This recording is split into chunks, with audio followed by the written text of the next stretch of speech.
സൗന്ദര്യമില്ലാത്തവർ മോഹിനിയാട്ടം കളിക്കരുത്. പുരുഷന്മാർ മോഹിനിയാവാൻ നോക്കരുത്. പ്രത്യേകിച്ച് കറുത്ത പുരുഷന്മാർ മോഹിനിയാട്ടം കളിക്കുക. ഛേ, മോശം മോശം. ഇതല്ലേ സത്യഭാമ പറഞ്ഞ സത്യം? ഇത് പകൽ പോലെ സത്യമെന്നിരിക്കെ കേട്ടോര് എന്തിനാ അവരുടെ മേൽ കുതിര കയറുന്നത്? മുഖ്യമന്ത്രി തന്നെ എത്രയോ തവണ പറഞ്ഞിരിക്കുന്നു ഇതേ. ആരും കേട്ടില്ല? ഇല്ലെങ്കിൽ കേൾപ്പിക്കാം. ദാ പിടിച്ചോളൂ. അല്ല, അതിനു മുൻപ് ഒന്ന് രണ്ട് വട്ടം ഒന്ന് പറഞ്ഞോട്ടെ. ദയവ് ചെയ്ത് സ്കിപ്പ് ചെയ്യാതെ അവസാനം വരെ കേൾക്കണം എന്നൊരപേക്ഷയുണ്ട്.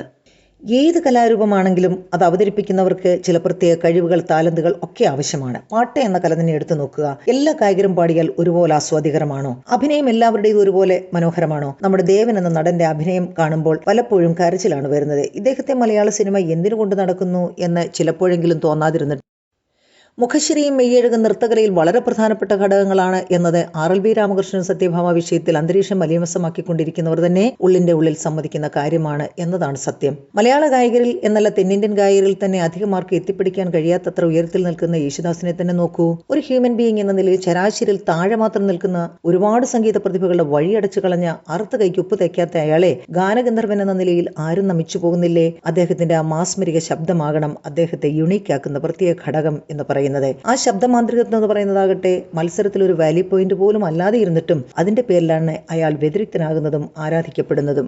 നൃത്തത്തിൽ രൂപസൗകുമാരി ഒരു സുപ്രധാന ഘടകമല്ലെന്ന് ആർക്കെങ്കിലും അഭിപ്രായമുണ്ടോ? എണ്ണപ്പെട്ട നർത്തകരെയും നർത്തകിമാരെയും എടുത്തു നോക്കൂ. ശോഭന, മഞ്ജു വാര്യർ, മേതിൽ ദേവിക, ശ്രീദേവി, ഷംന കാസിം, വിനീത് തുടങ്ങിയ നർത്തകരൊക്കെ വളരെ ചിട്ടയോടെയുള്ള ഭക്ഷണശീലം ഉൾപ്പെടെ സൗന്ദര്യ സംരക്ഷണം വ്രതമായി അനുഷ്ഠിച്ചു പോരുന്നവരാണ്. നല്ല മുഖാവയവങ്ങൾ, വിശേഷിച്ച് നീണ്ടുവിടരുന്ന കണ്ണുകളും വടിവത്ത് ചുണ്ടുകളും മൂക്കും ഒക്കെ ഭാവാഭിനയ പ്രധാനമായ നൃത്തത്തിന് അനുപേക്ഷണീയ ഘടകങ്ങളാണ്. നൃത്തത്തിന്റെ ചടുലതയ്ക്കും ലാസ്യഭംഗിക്കും ഒതുങ്ങിയ അരക്കെട്ടും നീണ്ട കൈകാലുകളും മറ്റും ഒരു നർത്തകിക്കോ നർത്തകനോ മാത്രമല്ല അവരുടെ നൃത്തത്തിനും മാറ്റുകൂട്ടുന്ന അവശ്യ ഘടകങ്ങളാണ്. വെളുത്ത നിറം കൂടി ഉണ്ടെങ്കിൽ അതൊരു അധിക യോഗ്യത കൂടിയാവുമെന്നതിലും തർക്കമൊന്നുമില്ല. നൃത്തം കണ്ടിട്ടുള്ളവരൊക്കെ പരസ്യമായിട്ടല്ലെങ്കിലും സമ്മതിക്കുന്ന കാര്യങ്ങളാണ് ഈ പറഞ്ഞതൊക്കെ തന്നെ. അപ്പോൾ പിന്നെ കറുത്തവർ നൃത്തം ചെയ്തു കൂടെ? ചെയ്യാമല്ലോ. തടിച്ചവർക്ക് പാടില്ലേ?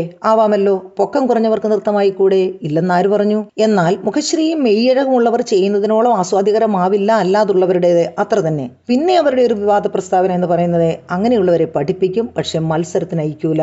അപ്പറഞ്ഞതും ശരിയല്ലേ? എന്തുകൊണ്ടെന്നാൽ വിധികർത്താക്കളായി എത്തുന്നവരുടെ മനസ്സിൽ ഈ അഴകളവുകളൊക്കെയാണുള്ളത്. അങ്ങനെയുള്ള മത്സരാർത്ഥികൾക്ക് അവർ മാർക്കിടൂ. അതാണ് അതിന്റെ ഗുട്ടൻസ്. ഒരു കാര്യം ശ്രദ്ധിച്ചിട്ടുണ്ടോ? തമിഴിലേറെ പേരും നമ്മളെക്കാൾ ഇരുണ്ടതാണ് എന്നിരിക്കെ തമന്നയെ പോലെ വളരെ വെളുത്ത പെണ്ണുങ്ങളാണ് അവിടുത്തെ സീരിയൽ സിനിമ നടിമാരേറെയും. ആ സിനിമകൾ കാണുമ്പോൾ ഷെടാ ഇതിനും മാത്രം വെളുത്ത പെണ്ണുങ്ങൾ തമിഴകത്തുണ്ടോ എന്ന് അതിശയപ്പെട്ടിട്ടുണ്ട്. ബഹുഭൂരിപക്ഷം വരുന്ന കറുത്തവരായ തമിഴ് മക്കൾക്കും തങ്ങളുടെ ജീവിതവുമായി യാഥാർത്ഥ്യവുമായി യാതൊരു കുലബന്ധവുമില്ലാത്ത സിനിമാക്കാരെയും അവരുടെ സിനിമകളുമാണ് ഏറെ ഇഷ്ടപ്പെടുന്നത്. അതെന്തുകൊണ്ട് എന്ന് ചോദിച്ചാൽ അതങ്ങനെയാണ്, അത്ര തന്നെ.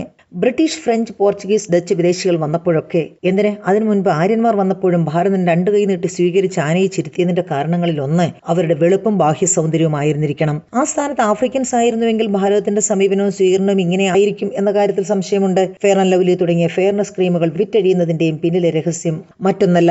എന്നാൽ ഇന്ന് കാലം മാറി. നിറത്തിന്റെ, ജാതിയുടെ പേരിലുള്ള വേർതിരിവുകളെ ഒരു പരിധിവരെ അതിജീവിക്കാൻ ആധുനിക മനുഷ്യൻ വിദ്യാഭ്യാസത്തിലൂടെയും മറ്റു പല മാനസിക വികാസത്തിലൂടെയും കാഴ്ചപ്പാടുകളിൽ വന്ന മാറ്റങ്ങളിലൂടെയൊക്കെ പഠിച്ചു കഴിഞ്ഞിരിക്കുന്നു എന്ന വസ്തുത സത്യഭാമയെ പോലെയുള്ളവർ തിരിച്ചറിയണം. ഇനി ഇതൊക്കെ പോട്ടെ, ഒരാൾ വെളുത്തോ കറുത്തോ ഇരിക്കുന്നത് അയാൾ എന്തെങ്കിലും ചെയ്തിട്ടാണോ? അല്ലല്ലോ. അപ്പോൾ പിന്നെ ഈ സ്കിൻ ഡീപ് ബ്യൂട്ടി അഥവാ തൊലിപ്പുറമെ മാത്രമുള്ള ഈ സൗന്ദര്യത്തിന്റെ പേരിൽ മറ്റുള്ളവരെ മോശക്കാരാക്കുകയും സ്വയം നിഗളിക്കുകയും അഹങ്കരിക്കുകയും ചെയ്യുന്നത് അല്പത്വവും വിഡ്ഢിത്തവും എന്നല്ലാതെ എന്തു പറയാൻ? നൃത്തവും സൗന്ദര്യം എന്ന വിഷയത്തിൽ സത്യഭാമ എന്ന സ്ത്രീ പറഞ്ഞതിൽ തീരെ കഴമ്പില്ല എന്ന് പറയുന്നില്ല ഞാൻ. ഒരിക്കലും പറയാൻ പറ്റത്തുമില്ല. അപ്പോൾ പിന്നെ എവിടെയാണ് പ്രശ്നം? അവരുടെ അതിരുകവിഞ്ഞ അഹംബോധവും ധാർഷ്ട്യവും പൊങ്ങച്ചവുമാണ് വിനയായത്. താനൊരു സൗന്ദര്യ തിടമ്പാണ്, മറ്റാർക്കുമില്ലാത്ത എന്തൊക്കെയോ തനിക്കുണ്ട് എന്ന ഭാവം. 66 വയസ്സിന്റെ കണക്ക് അവർ ഇടയ്ക്കിടയ്ക്ക് പറയുന്നത് ഇപ്രായത്തിലും താൻ ഇത്രയ്ക്ക് സുന്ദരിയാണെന്നും എന്റെ നീണ്ട സമൃദ്ധമായ കേശപാശം കണ്ടില്ലേ എന്നൊക്കെ വരുത്തി തീർക്കുന്നതിന് വേണ്ടിയാണ്. സൗന്ദര്യമായാലും സമ്പത്തായാലും പാണ്ഡിത്യമോ പദവിയോ ആയാലും അത് സുന്ദരമാവുന്നത് അവയ്ക്കൊപ്പം വിനയം കൂടി ചേരുമ്പോഴാണ്. അതില്ലാതെ ബാക്കി എന്തുണ്ടെങ്കിലും അവരെ സമൂഹം വെറുക്കിയ ഉള്ളൂ. ഉദാഹരണം വേണോ? അബർക്രോംബി ആൻഡ് ഫിച്ച് എന്ന American designer fashion brand racist related ആയ ഒരൊറ്റ നടപടിയിലൂടെ, അതായത് എക്സ്റ്റേണൽ അപ്പിയറൻസ് വെച്ച് അവരുടെ സ്റ്റാഫിനെ റാങ്ക് ചെയ്തു. അത്രേ ചെയ്തുള്ളൂ. ആ പ്രസ്ഥാനം അതോടെ വിവാദത്തിലേക്കും തുടർന്ന് അധപ്പതനത്തിലേക്കും കൂപ്പുകുത്തുകയായിരുന്നു. ഇക്കാണുന്ന സൗന്ദര്യവും മറ്റെന്തായിരുന്നാലും അവയൊക്കെ നഷ്ടപ്പെടാൻ നിമിഷങ്ങൾ പോലും വേണ്ടിവരില്ല. നല്ലൊരു രോഗം വന്നാൽ തീർന്നില്ലേ? ഒരു പൊള്ളലേറ്റാൽ, ഒരു ആക്സിഡന്റ് ഉണ്ടായാൽ തീർന്നില്ലേ സകലതും? ഈ അടുത്ത സമയത്ത് ഒരു യുവ സീരിയൽ നടി തന്റെ മുഖത്തുണ്ടായിരിക്കുന്ന കരിവാളിപ്പിന് പല ഡോക്ടേഴ്സിനെ കണ്ടിട്ടും കുറവൊന്നുമില്ല എന്ന് പറഞ്ഞ് സോഷ്യൽ മീഡിയയിൽ അവർ തുറന്നു പറഞ്ഞു വന്നിരുന്നു. വെച്ചുകെട്ടിയ പിന്നാമ്പുറവും വെളുത്ത നഗ്നതയും പ്രദർശിപ്പിച്ച് എന്റെ ശരീരത്തിൽ ഞാൻ അഭിമാനം കൊള്ളുകയും ചെയ്യുന്നു എന്ന പ്രതിജ്ഞ ചൊല്ലിക്കേട്ടു ഒരു ഉദ്ഘാടന താരം. ഈ പിന്നാമ്പുറത്തിന് കാവൽ നിൽക്കുന്ന കുറെ കരിമ്പൂച്ചകളും. എന്താ ലോകം, കഷ്ടം എന്നല്ലാതെ എന്തു പറയാൻ. ഇങ്ങനെ ഘോരഘോരം കുറയ്ക്കാൻ നമ്മെ സഹായിക്കുന്ന ഈ കാറ്റങ്ങ് പോയി കഴിഞ്ഞാൽ മണിക്കൂറുകൾക്കകം കറുത്ത് വീർത്ത് ചീഞ്ഞു പുഴുക്കുന്ന മൺകൂനകളാണ് നാം ഓരോരുത്തരും എന്ന് എപ്പോഴുമല്ലെങ്കിലും ചിലപ്പോഴെങ്കിലും ഓർക്കുന്നത് ഭാമച്ചേച്ചിക്ക് നല്ലതാണ്. ഉണ്ടെന്ന് പറഞ്ഞ് അഹങ്കരിക്കുന്ന അഴകും വെളുപ്പും ഒന്നും ആർക്കും എന്നേക്കും സ്വന്തമോ സ്ഥിരമോ അല്ലെന്ന് ഓർക്കുക. സത്യഭാമയ്ക്ക് അഹങ്കാരത്തിന്റെ ലഹരി തലയ്ക്ക് പിടിച്ച് വെളിവ് കെട്ടിരിക്കുകയാണ് എന്നല്ലാതെ എന്തു പറയാൻ. ഭാമചേച്ചി ആരെയും മുറിപ്പെടുത്താതെ പ്രകോപനം സൃഷ്ടിക്കാതെ ഇപ്പറഞ്ഞ കാര്യം പറയാമായിരുന്നു. അല്പം നിറവും അഴവും ഒക്കെ ഉള്ളവർ മോഹിനിയാട്ടം ചെയ്യുന്നതാണ് അതിന്റെ ഭംഗി. പ്രത്യേകിച്ച് സ്ത്രീകളാണ് അതിന് കൂടുതൽ യോഗ്യർ എന്ന് സ്വന്തം അഭിപ്രായം നിങ്ങൾക്ക് പറയാമായിരുന്നു. അല്ല, അവരെ മാത്രം എന്തിനു പറയുന്നു? പിണറായി വിജയന് കറുപ്പ് അലർജിയല്ലേ? കറുപ്പ് കണ്ടാൽ പുള്ളിക്ക് ഹാലിളകില്ലേ? കറുത്ത മാസ്ക് കണ്ടാൽ പോലും വെകിളി പിടിക്കുന്ന മുഖ്യനേക്കാൾ ഭേദമല്ലേ സത്യത്തിൽ ഭാമ?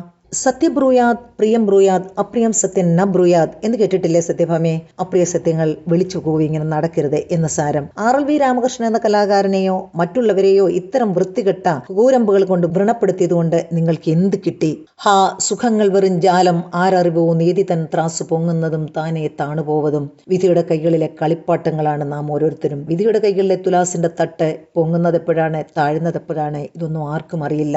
അഹങ്കാരത്തിന്റെ പത്തി താഴ്ത്തു. ആ കലാകാരനോട് അല്ല, കേരള സമൂഹത്തോട് മുഴുവൻ മാപ്പപേക്ഷിക്കൂ.